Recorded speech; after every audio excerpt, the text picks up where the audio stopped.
Settle juga hari ni hutang aku Mana Zuan ni?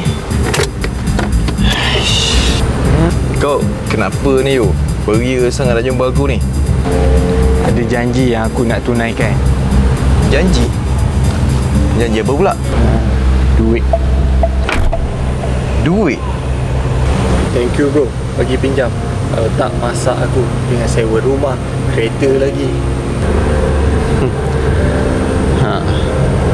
Kau janji nak bayar bila sebenarnya?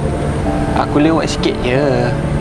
Sepatutnya kau pulang bulan depan.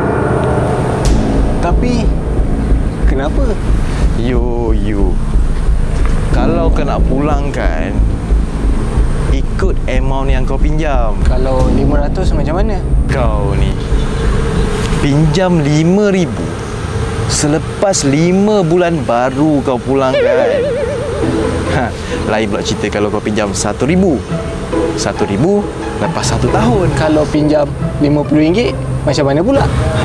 Kalau 50 ke 30 ke lagi-lagi RM10. Itu dah termasuk dalam tempoh infinity.